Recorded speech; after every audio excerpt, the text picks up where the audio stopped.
Okay, okay. We are live. Hi, Alex. Hello. Hi, Hello, YouTube. hello.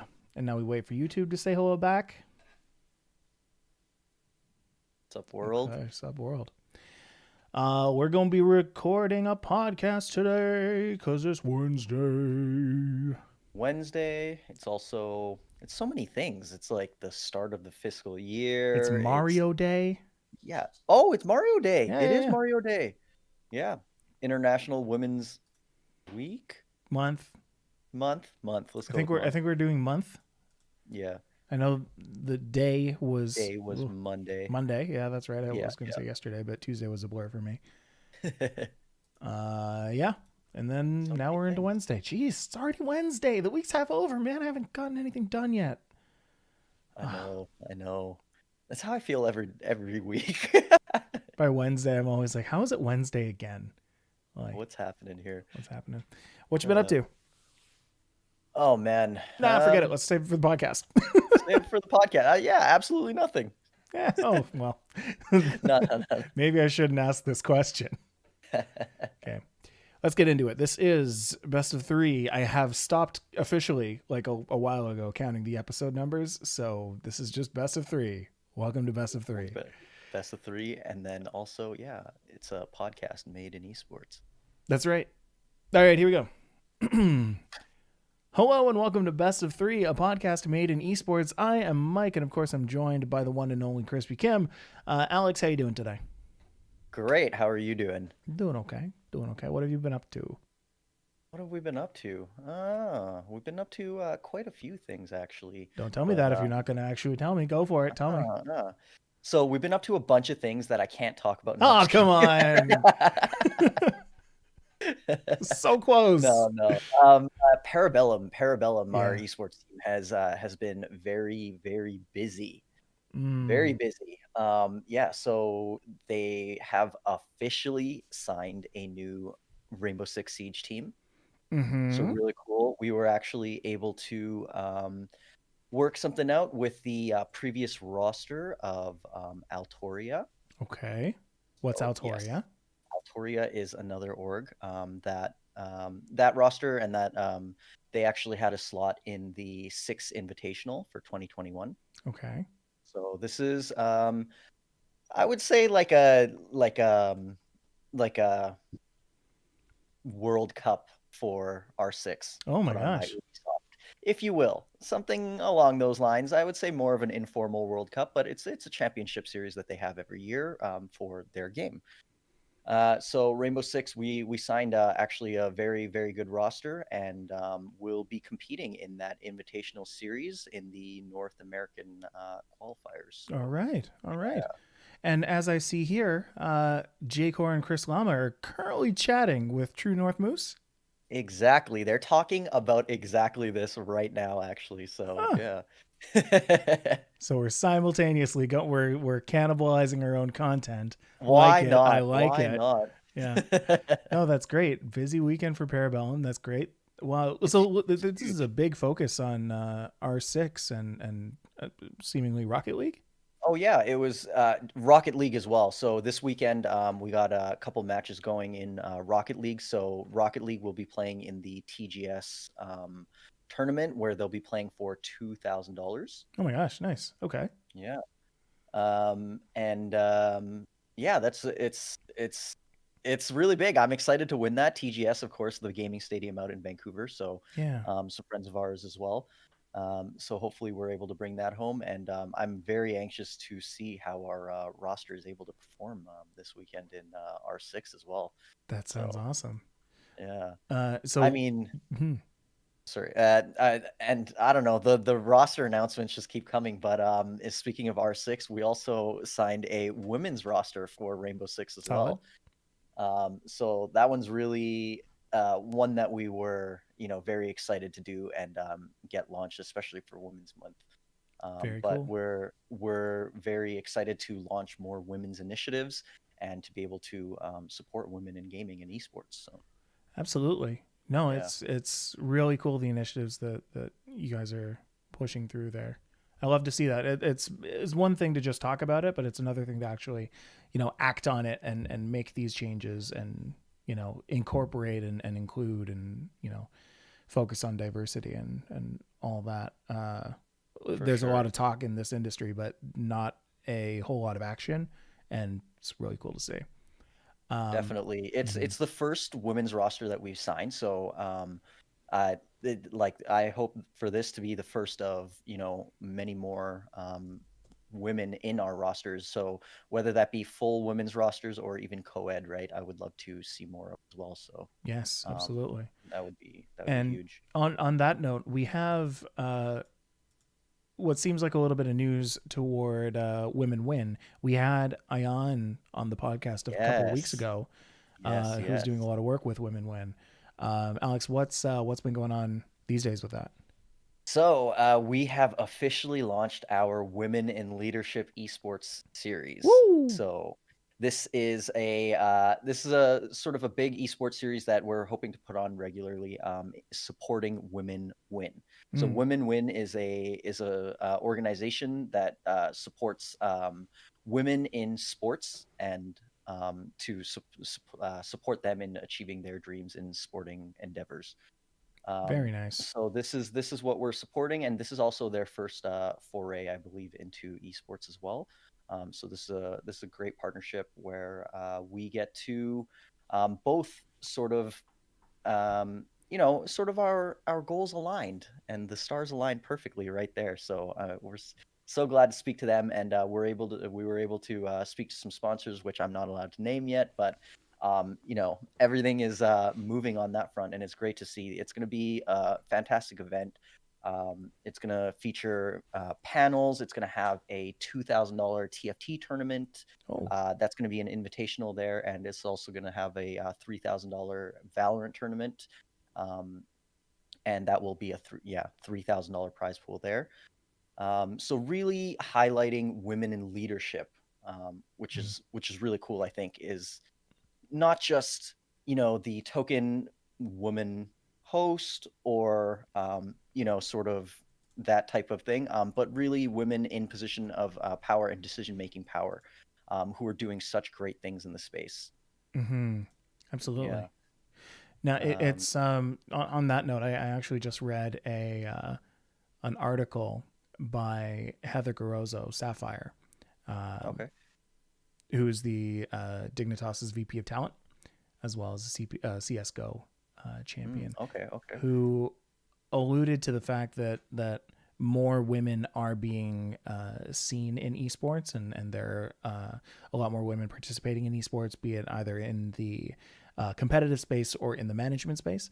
Right. In terms of fans alone, she cited that there's a study out there showing that 30% of women, 30% of esports fans, sorry, are women. Now I went and looked up that study. I went and did that Mm, research myself as well.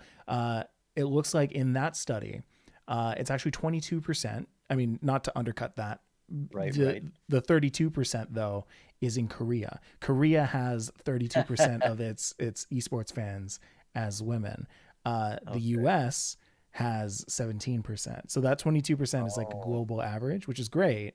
It's still Mm-hmm. much more than it was, let's say, a decade ago. But um, when I saw that stark difference between Korea and the U.S., seeing like how the U.S. has almost half of Right. the Yeah. esports fans that Korea does, I was like, oh no, we need to step our game up. This isn't I think acceptable. it'll get there. It It's, will.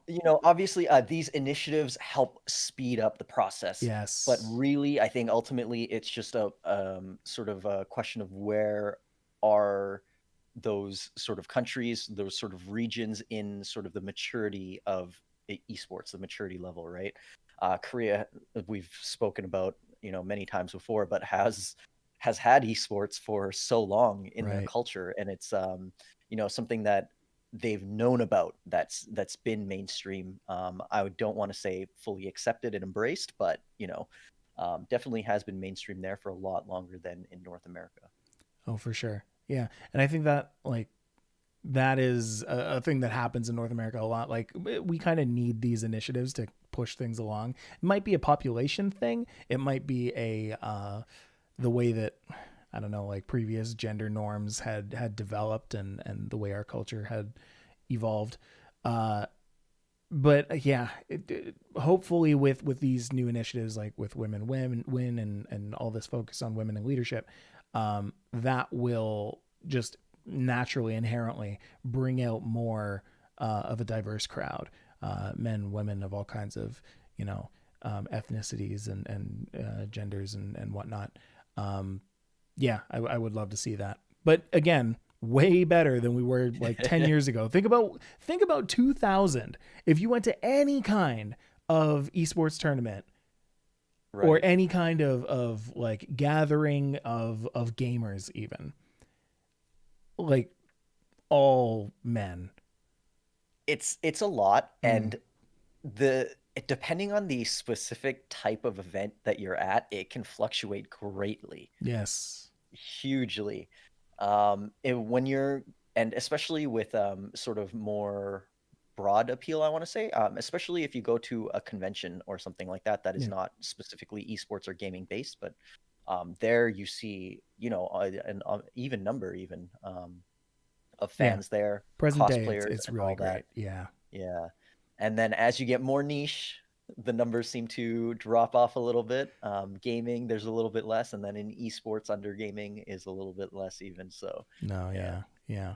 And I mean, so I was speaking to like years ago, though. That's what that was looking like, Oh, yeah. was super male dominated. Now it's, much more of a melting pot, much more of an inclusive space. Still a long way to go, but Definitely. like let's not discount the fact that there has been growth.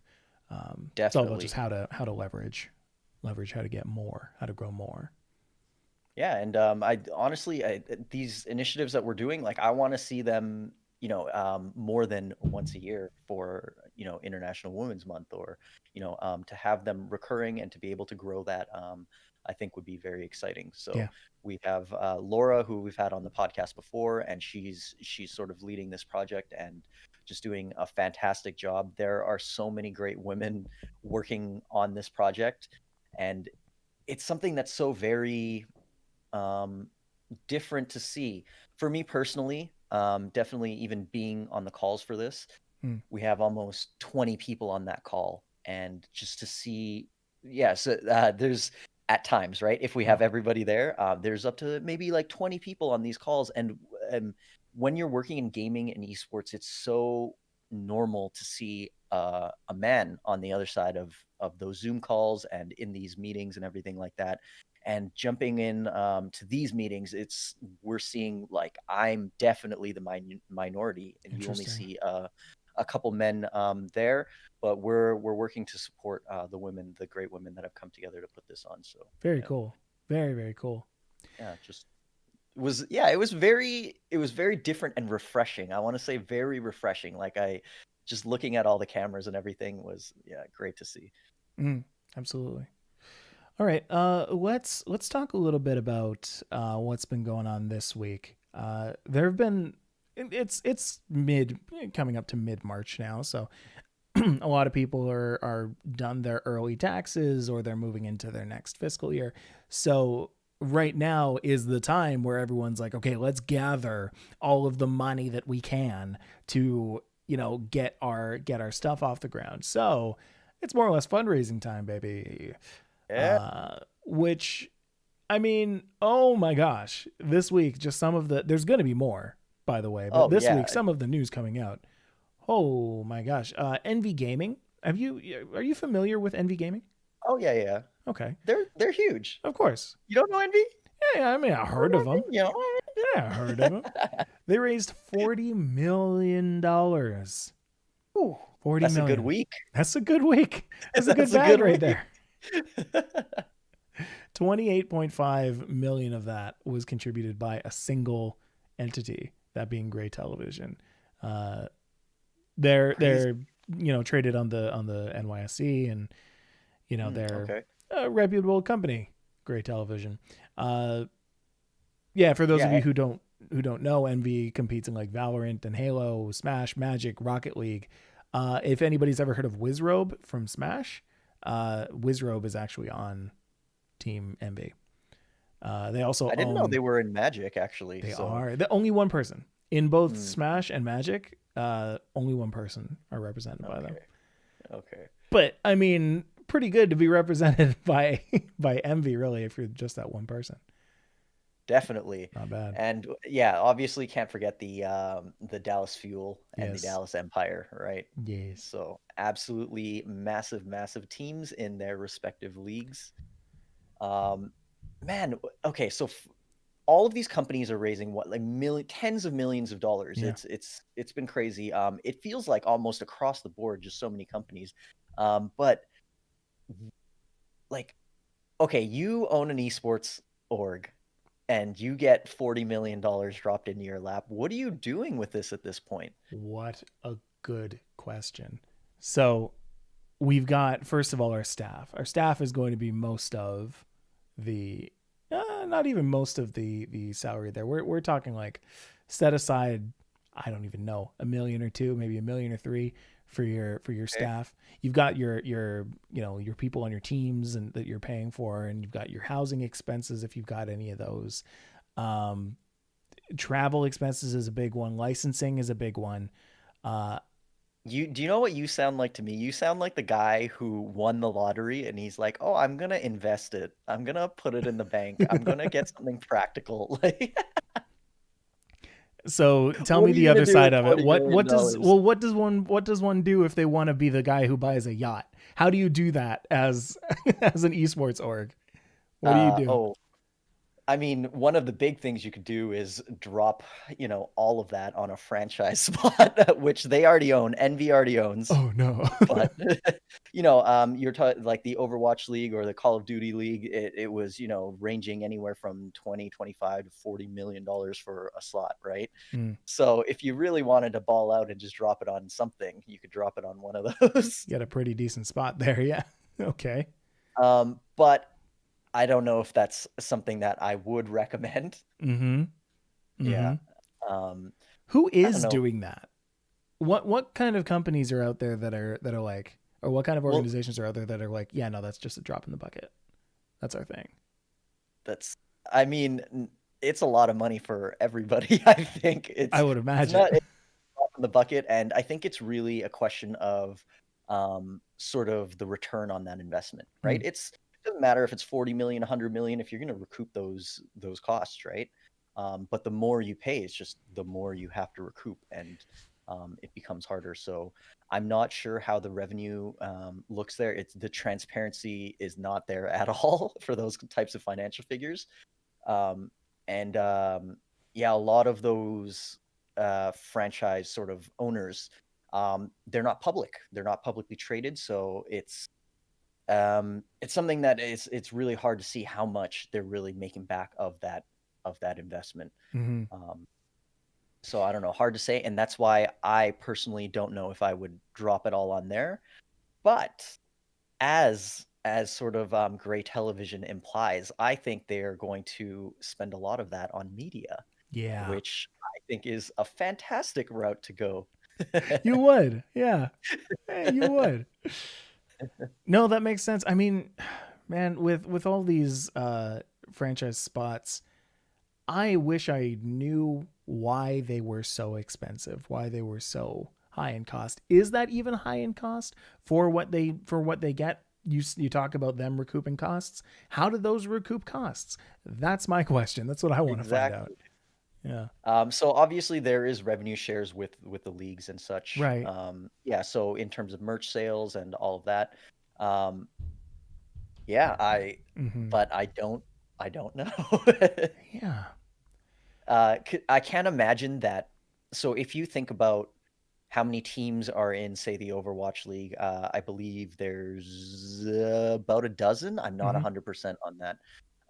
But if they all dropped, let's say an average of $30 million and they each have to recoup that cost, it's a lot of money that the Overwatch League has to make as a whole. Wow. I Yeah. mean, 2018 alone, people had to pay 20 million to enter the competition for OWL. Yeah. Wow. So that's where you're starting, and yeah, you got a whole slew of teams, right? So a dozen or so teams that all have made that investment. So um, in terms of the sort of the media going down that media road, Yeah. I think like Well, there's did you tons hear of money about in media, first off. this movie that FaZe made? No. I believe it was FaZe Rug who was in it, but it was almost like a paranormal activities type movie where it's almost reality TV. If you've watched Paranormal Activities before, Crimson. it's oh sorry, it's Crimson. Yeah. Okay, so it's almost like reality TV, so it's not super out of their wheelhouse, but Paranormal Activities sort of puts a security camera and all throughout the house and just sort of records what's happening, and you get this very sort of reality TV type vibe. And it is a horror movie. So you sort of put those things together with an esports star, and I think that is an awesome, awesome concept for some media. You know, you're branching out into some more mainstream stuff, but it's not completely out of their wheelhouse. Like it's not unnatural. They're not fully acting per se. Right. And I think it's a great way It's to interesting. just yeah, build up sort of your character and reach more fans. You know what? The cynic in me is screaming BS on this whole thing, though. I'm looking at this movie, and I'm looking at the description of it, saying that like uh, Crimson follows FaZe Rug as he's just bought his own multi-million-dollar smart house, only to find out that his dream home has some not so friendly neighbors. Uh, Ooh. that to me screams I'm going to make a movie and have a budget for it and buy myself a house and some smart stuff. Get myself a smart house and write it all off. That's a business expense now. Did he actually buy that house I for don't this movie, know. or is I that don't know. because I highly doubt that. Yeah, maybe he did. You know, you don't know. Within Well esports, anything played. goes. Well Well played. played.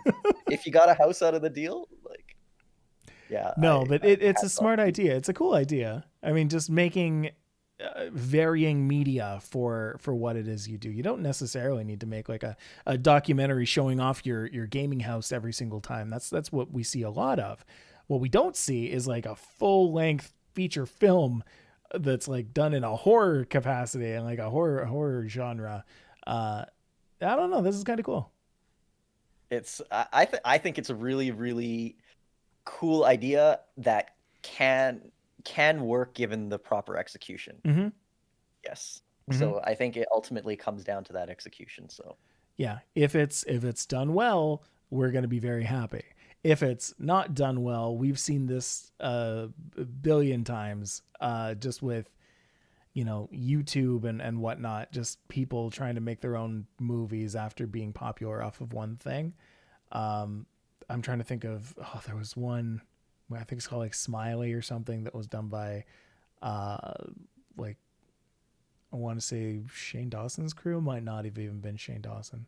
Might have been somebody else. Anyway, just YouTubers getting into movies. I'm scared of esports professionals getting into movies. Uh, we'll see how that goes. I mean, luckily FaZe is not like I mean, obviously they do compete, but they're not on the super on that competitive side. They are more on that entertainment side. So I think Yeah, they that's are true. the perfect org that would make that jump if any org was going to. That's true. Um, Just like so that's if really Panda cool. Gaming went into stand up, like Yeah, are you sure like a melee heavy org wants to get into that field? you know, probably not right now. They Yeah, clown me and sometimes. just getting back to that question of what would you do as an org with $40 million? Like, I Mm, just want to put this out there again. NA, these teams are in NA development. Please, just take a little bit of that money. You know, maybe 10% of that money or less. mm-hmm. We've heard Landon speak on this show before, Vertex Performance, where he has mentioned that, he thinks that just even a couple million, $1 million could go so far into a full development league that can help develop NA talent. Mm. Um, it's a drop in the bucket for the amount of money that you have just raised. So, um, I think that is somewhere where these orgs really gotta look into and really put some investment into. So is this counterintuitive to that process? Like, money aside, yes, they can be using this money for that. That's a whole thing. But to me, in terms of development, it feels like by making a movie out of your people, you are further, what's the word? Glamorizing, you're further idolifying. Oh yeah, You're making movie stars out of your people. definitely. Look at let's go with Ronda Rousey. You Mm, know, really really competitive. She was in at the top of her game for a while, and there was a point where she was just focused on that competitive stage and that being the best that she could be in the ring, in the octagon. And she started making movies and started sort of becoming a movie star, and then you saw she wasn't as competitive anymore and she wasn't able to hold her title and she started taking losses, and you see these types of things, right? mm, um, I think it's really tough to be at the top of both sort of sides. One is entertainment and one is competition. So, um, that's fair. uh, a great as an org as a whole, you have to think about sort of what's happening now, what's happening sort of in the near future, and then what's happening long term, Yes. right? So, definitely with competitive players right now, as they sort of age out a little bit and things, you can sort of take them and spin them off into the entertainment side if you sort of build up this pipeline across your organization where you can do that. Mm-hmm. Yeah, I think if you're only going to pick one thing, they are counterintuitive. Yes, it Right. is counterintuitive. Right, but I also think it raises the bar and kind of shuts down a lot of your development processes. Like, it's harder to onboard somebody into your organization when your organization is so solidified as both an entertainment medium uh, and a competitive medium. And like, it's already hard enough to get into, to say, phase. Like, you need Right, to be a certain personality, you need to be good at certain games, and it's typically hard to have both. right, Matching the right. phase culture is pretty hard. I see what you're saying. There are a lot of people already who are clamoring to be a part of the phase group, phase clan. But it's going to be even harder if these people are like legit As movie a stars. person. Yeah. But if you that I feel like esports, that's where it's getting to. Yeah. There is a ton of people with the skill, with the determination to be able to grind and practice and get better and be at the top of their game. Mm-hmm. But if you're dry as paper, there's not much that your prime is only going to last a handful of years, and Mm, then what? You know, right. and I think orgs are really looking beyond that sort of that prime time that you have, and what else can they do with you? Because it is a ton of investment that they're putting into these players as well, development or not. It's the travel, the years, the everything, right? So That's fair. How else do you leverage these people as people? Yeah. exactly. Okay. So I think it's a little bit fair for the orgs to ask that. There's a lot of competition in general and if the bar is getting there, let it get there. Yeah. Yeah. You're not wrong. All right. I think with that, let's take a little break. When we come back, we're going to be speaking about Luckbox, uh, as well as a little bit of an update to the LCS import rule. All that and more when we come back to Best of Three in just a bit. Cool. Cool. I am, you know what? I mentioned this to you, Alex, at the beginning, but I'm going to say it again. I bought Nerds for the first time in a decade and a half, probably. And Need a whole handful yep, right now. Okay, okay. yeah, there we go. Nice. This I is haven't like a had straight trip to the dentist. I haven't had nerds in like that's a since childhood. It's been a while. Yeah, they are how you remember them, though. They haven't changed. They haven't changed at all. Yeah, okay. The box is the same. There's still the little hole. Nice, nice. Box is the same, got a little hole. It kind of makes me curious that there are For certain things out there that can never change, that will stay exactly the same, and they'll continue to just be there and sell, and you don't have to do anything, just keep making them and no. people keep buying them, and it is what it is. For how And you can long? just do this Decades? forever. Yeah, exactly. Who makes this? Wonka? Snickers could probably, like do this forever. They never need to change. Right. There's nothing else they need to do. Who makes Nerds? So is that Wonka? Wonka, an actual company? Wonka is an actual company. Oh, okay. Nerds candy. I'm so curious. It looks like they're their own thing? Question mark? Oh, wow. Imagine just owning Nerds and no other candy. Whoa. Yeah, okay. Nerds are an American candy launched in 1983 by the Sunmark Corporation under the name Willy Wonka Candy Company. Nerds are now made by Ferrara Candy Company. Ferrara, F-E-R-R-A-R-A.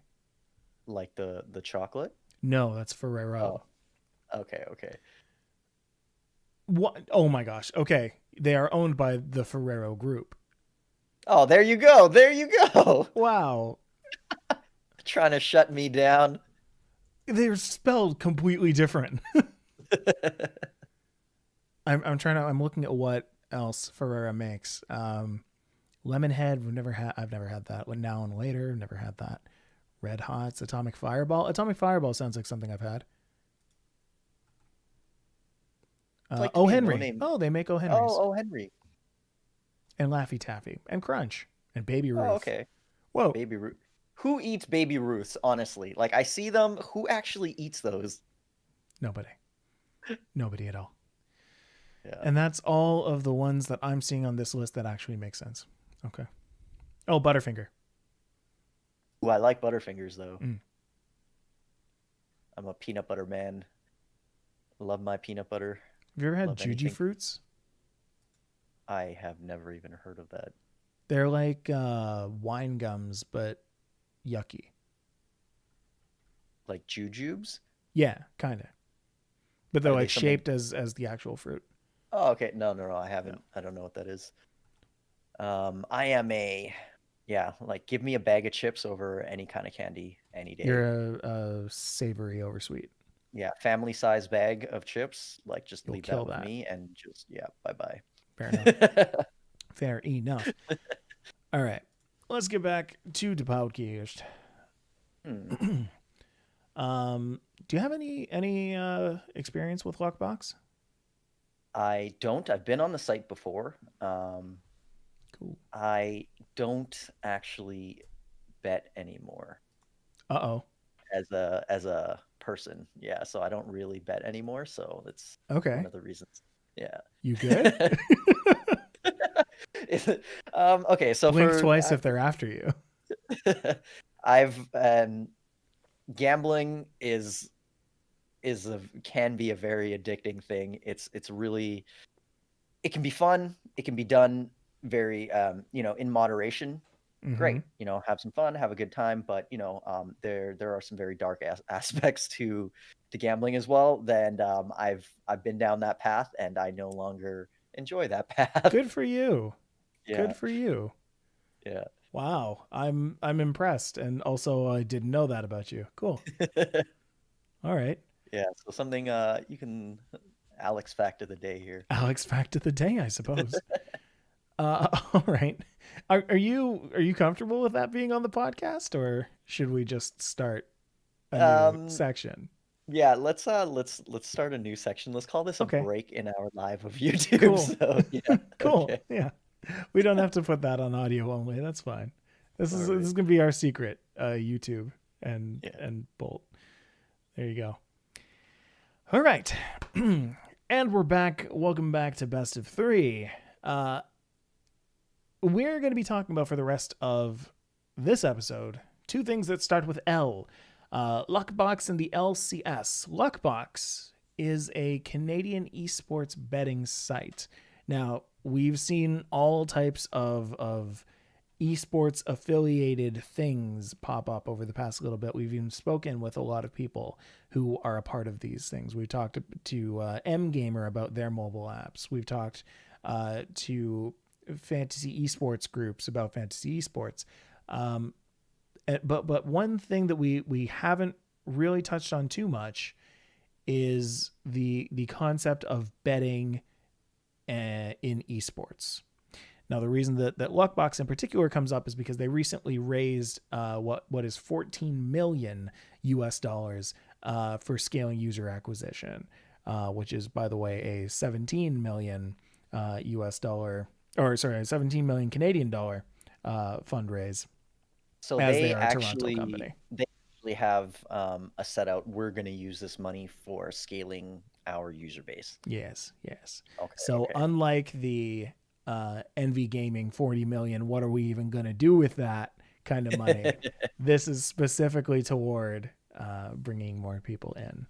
This makes sense to me. Makes sense to me. It's a reasonable amount of money, and it has a specific purpose that that they've let everybody know what they're going to do with. And we've talked about transparency before, but I love when companies are more transparent. What's actually happening, and I want to know. So I'm glad that they released that information.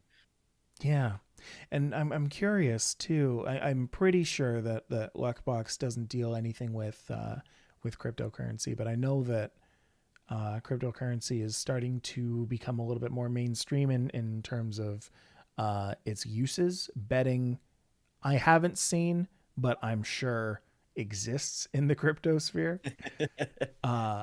So I'm curious if Luckbox is going to get into that, or if any betting sites are going to get into that. So I wanted to pose the question though. Okay. What do you think about esports betting? Is this healthy for esports to take in something that sports kind of made a staple within their community? Yeah, I'll ask you that. I think I don't love esports betting. I'm just gonna put that first and foremost. Like, I don't love esports betting. I think that legitimizing esports and gaming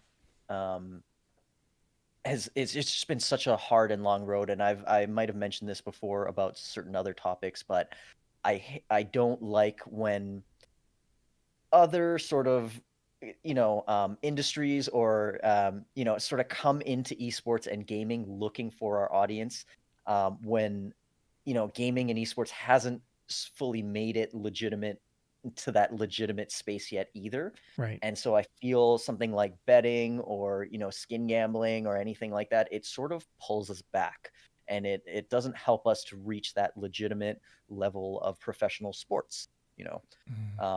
When you have that legitimacy, then maybe it's a little bit better time to integrate these other types of things. And I mean, it's interesting looking at Luckbox specifically, because Luckbox, not, by the way, not affiliated at all, no sponsor or anything like that. This is just something that I found. We are not affiliated with Luckbox at all. Yeah, it's just something that I found. So,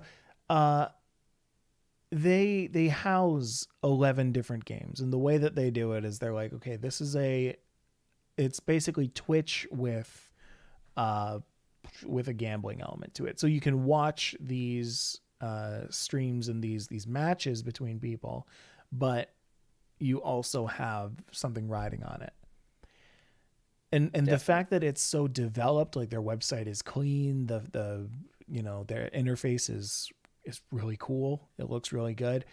Yeah. It makes me think, well, okay, dang, like if you're gonna make it look good, if you're gonna make it a seemingly good process, maybe that's not so bad.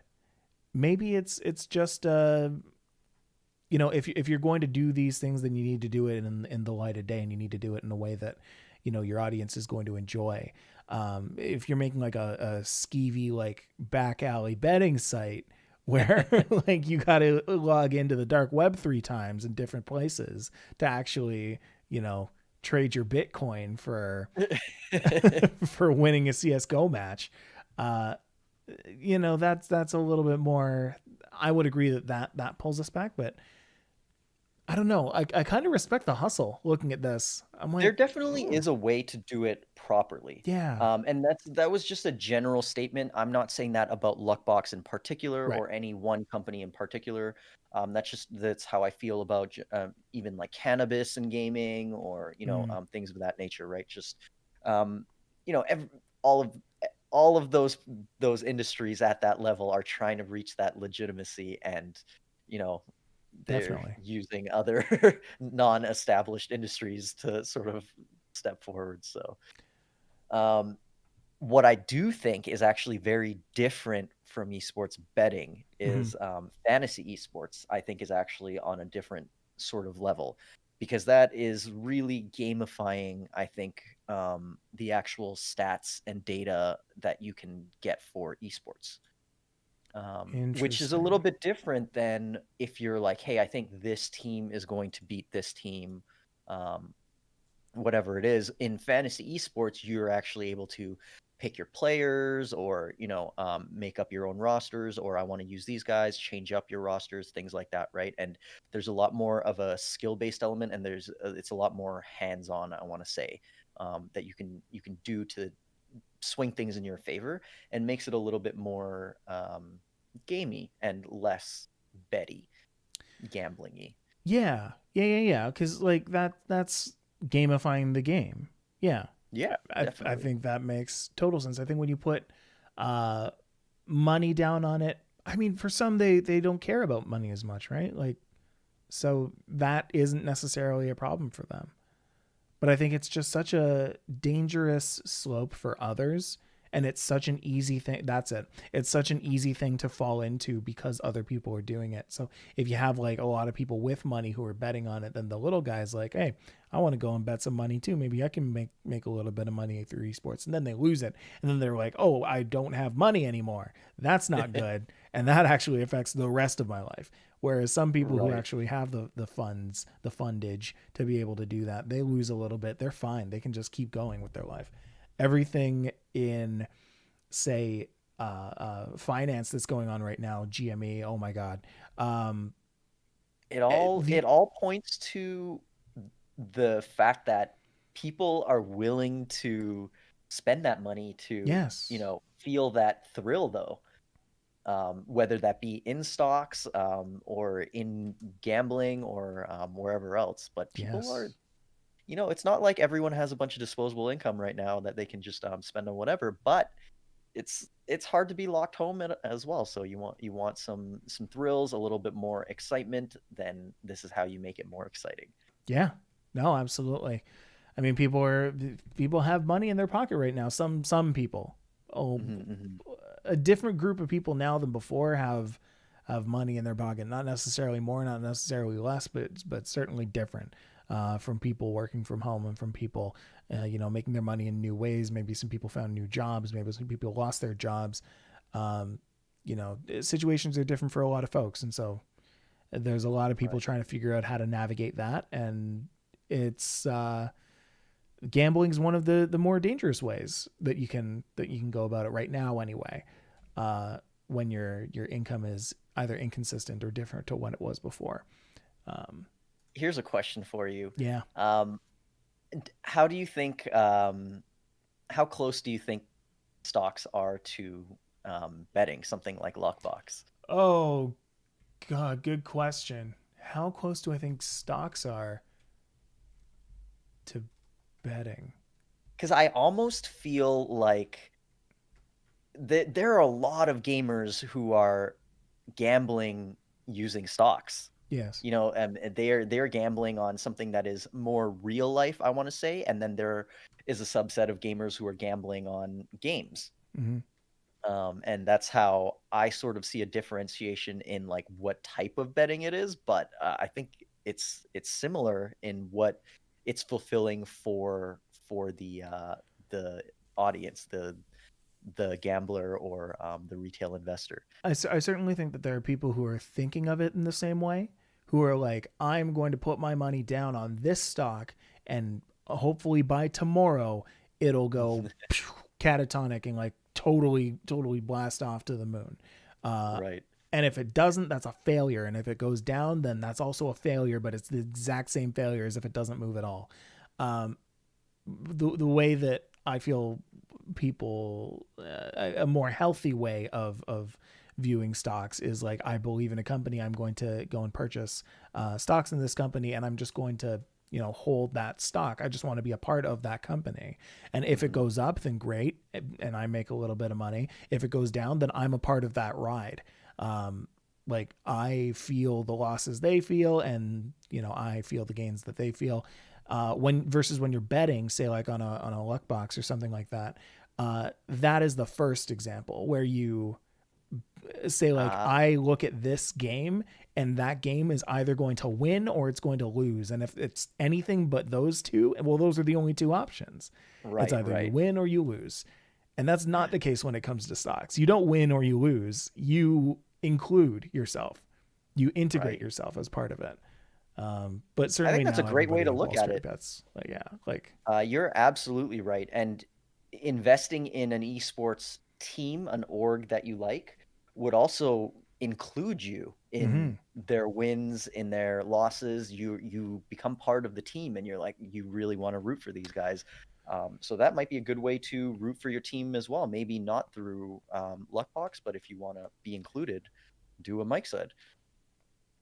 And I mean, that's another thing too when it comes to pitching to different companies for your organization, trying to earn your money or trying to get them to invest, is they're not trying to put in their money for a direct ROI necessarily. Obviously, there is some place in there that is like, no, well, we need to make our money. We need to make our money back. But the point of investing in an esports organization is to become a part of that esport organization's journey. To say, Intel or IBM or whatever was a big step in this organization reaching the top, or going from, a complete obscurity to one of the top five esports organizations of the year, kind of thing. It gives them the notoriety. It gives them the satisfaction of being like, I am also in the esports space. It diversifies their stuff. Definitely. Mm-hmm. Huh. Um, So that's so Luckbox. you think you can get into Luckbox, something like Luckbox? No, Nah. no, I don't think I will. And I think that's mainly because of my stock explanation.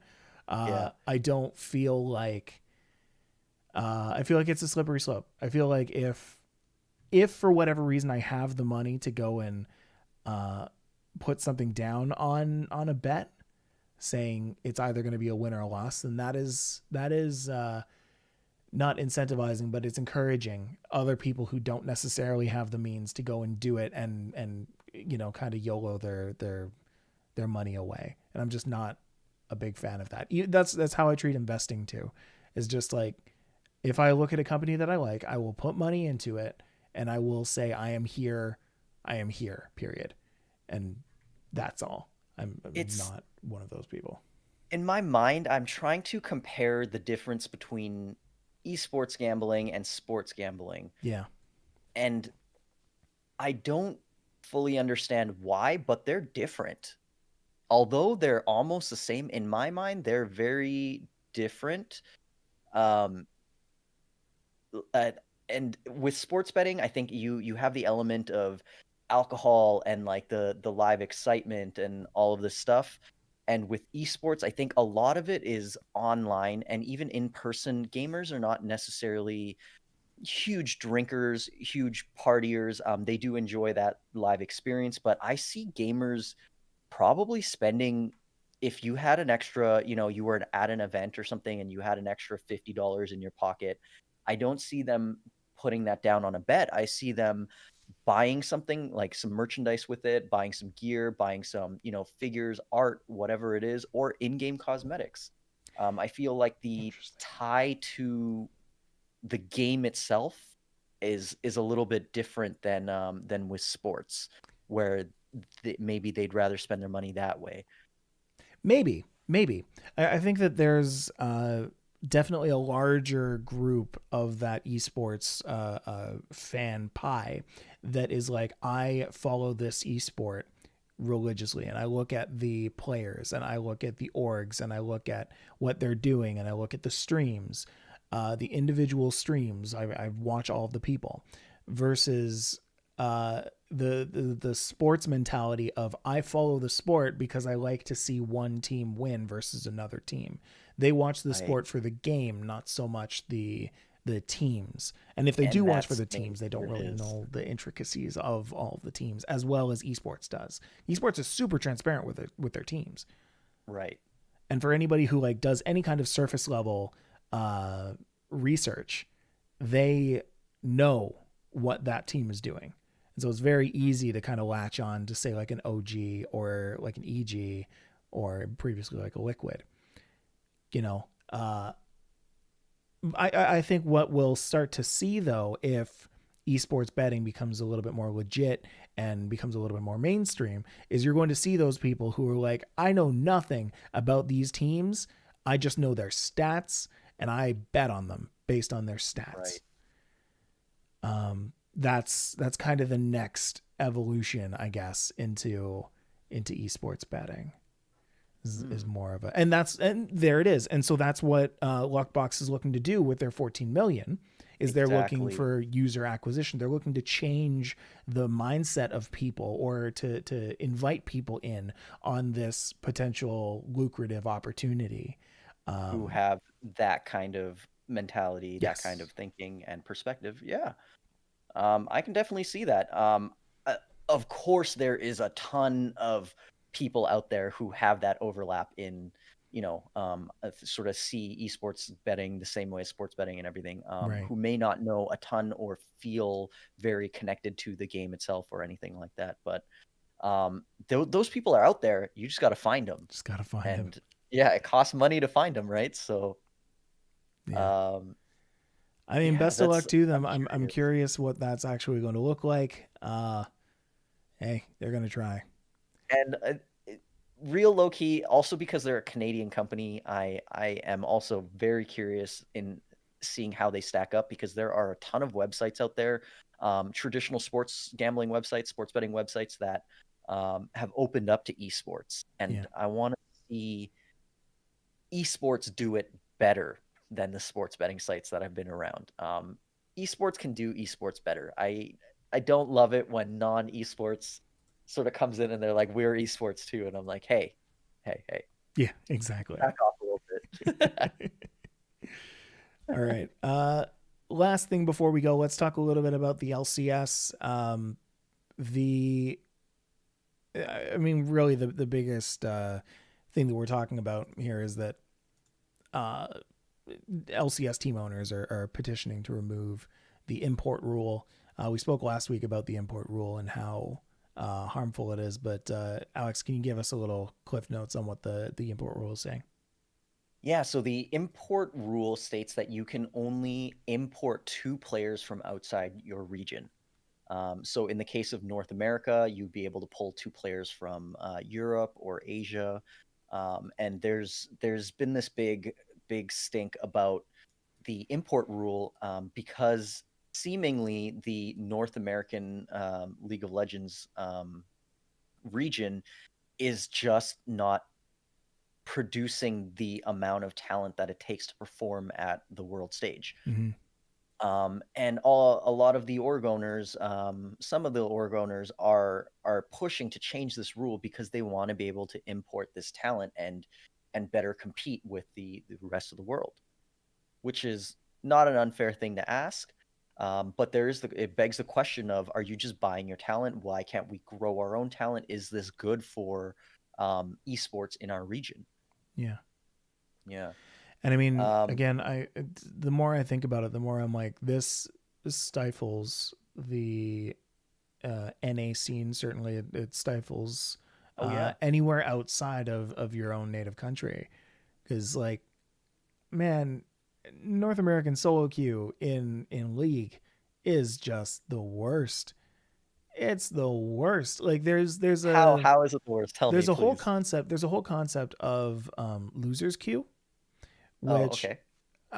is probably in other games as well, but particularly League, there's a lot of focus on it.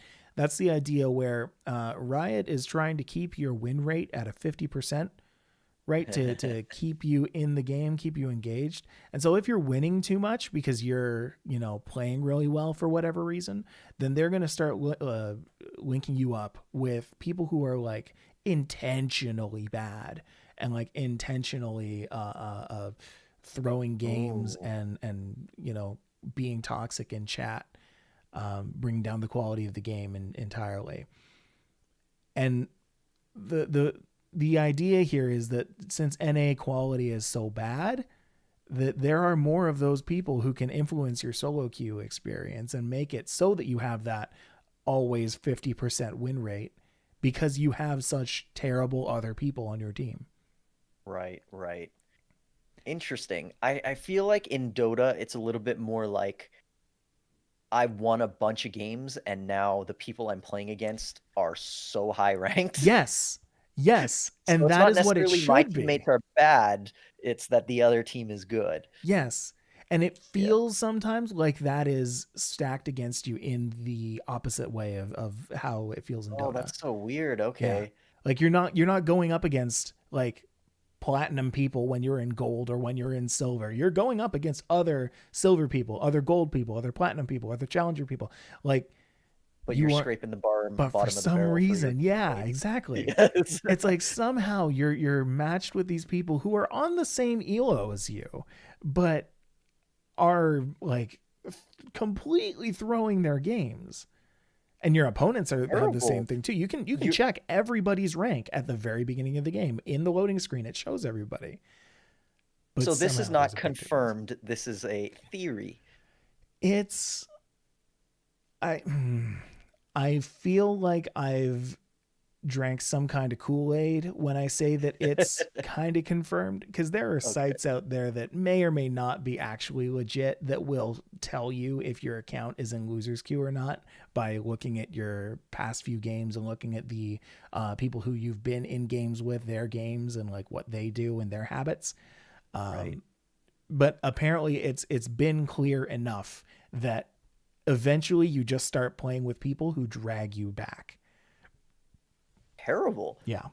That's and If I'm killing it in gold, I had better be matching with people in platinum. That's what I want. But that yes, doesn't that makes happen. sense. That That makes doesn't sense. happen until I get to like high gold and they're testing to see if I can go into platinum. I don't match with those people when I'm at like mid or low gold. Okay, so where do you stand on this rule? I think it's amazing. I think it's so good. If the import rule is gone, I think that's so good for the game. I You think think that's that good for the game? yes, I think you need to make more of a global situation so that people are practicing against people from all over the world, so that it's normalized to play with people all over the world. Because if you're Point just playing two. with people in North America, yes, the connection might be crappy, but hey, our internet is getting better every day. It is certainly easier now to compete to play with somebody from Korea than it was 5-10 years ago.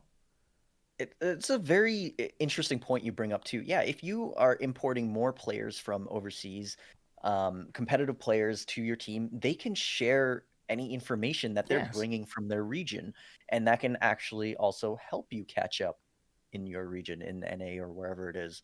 So that's a great point as well, actually. Um, eh, I, Uh, per- I personally love homegrown, home developed yeah. talent. I'm always going to push for that, and I think that's the only way to truly develop it into something sustainable long term. Hmm. Um, but that's just eh, I'm in the business of esports, so you're going to get that answer from me. I agree. I think that like we need to develop our homegrown talent, but if we've got other like if other parks are doing it better, why aren't we learning from them? Why don't we take in specific things from With the them? import rule still in place, you still have two players you can bring onto your team that can bring that knowledge.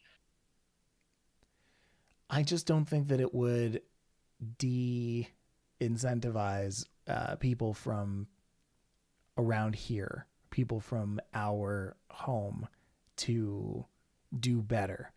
I think there You think it's is a a kick in the lower butt? bar. There is a lower bar for people in North America, and they kind of deserve to have it raised a little bit. Because we don't talk about it the other way around. We don't say that if Korea removed their import rule, that we would have all these North Americans going over there. It's not. They're Oh not saying no. that. Yeah. They're still going to be at the top of their game because they know that they have to compete against the rest of us. We can't be saying, "Hey, let's make it easier for us," because we're going to lose against them eventually anyway. I don't know. Right, right. That's where I'm at this week. I don't know if I'm going to be there next week, but right Maybe I'll now, ask you again next week. yeah, See what's up. exactly. I've been flip flopping. I will be the first to admit. All Hey, right, I like it. You get to play your own devil's advocate. Why not? exactly, exactly. All right, and with that, that's going to be the end of best of three for this week. Really important to note, real quick, not really important to note, but just as a quick little thing I had written down in my notes because I wanted to talk about it for a hot second. YMCA in US is aiming to build national esports program pilot program, and will be rolling it out supposedly among all of their 2,300 centers. So that if we're talking about homegrown talent, YMCA, they know how to do it. So Real low key. So we have also partnered with YMCA on a project that is already on its way. So you know, yeah, so they did start a program. I'm not working on the project, so I don't know fully the details, but I do know Vince from Incendium is working with them to deliver that, and he's actually, I believe, also a coach in the program, so he's coaching weekly right now as well. So yeah. I'm glad I brought this up. All right. Well, damn. All right, cool. Well, with yeah. Yeah, I don't know if it's a nationwide program that's happening or if it's just like sort of a pilot right now. But yeah, there are little things here and there that we can see if they grow into full blossoming flowers. Rock on. Awesome. Yeah. Cool. Well, Alex, where can people find you? You can find me right here every week on Wednesday at 7 o'clock, best of three, or you can find me on Twitter, Crispy Kim Donut. Me too, except for that Crispy Kim part. You can find me at Still Just Mike anywhere you find your people. Instagram or Twitter will be preferable. Yeah, everybody, I want you to go and like this on wherever you're listening to it right now. That's my homework for you for today. It takes all of 3 seconds. Just share the podcast and tell people that you're interested. Tweet at us. Let us know that you're listening. Let us know you're out there. Let us know you hear us. Because it would be really cool to hear from y'all. All right. Well, anyway, have yourselves a great day, week, month, year, and we will see you in the next episode. Bye-bye, everybody. And of course, a big thank you to Bolt Plus. Download that for free on Google Play or the App Store. Bye-bye. Go check out Bolt Plus.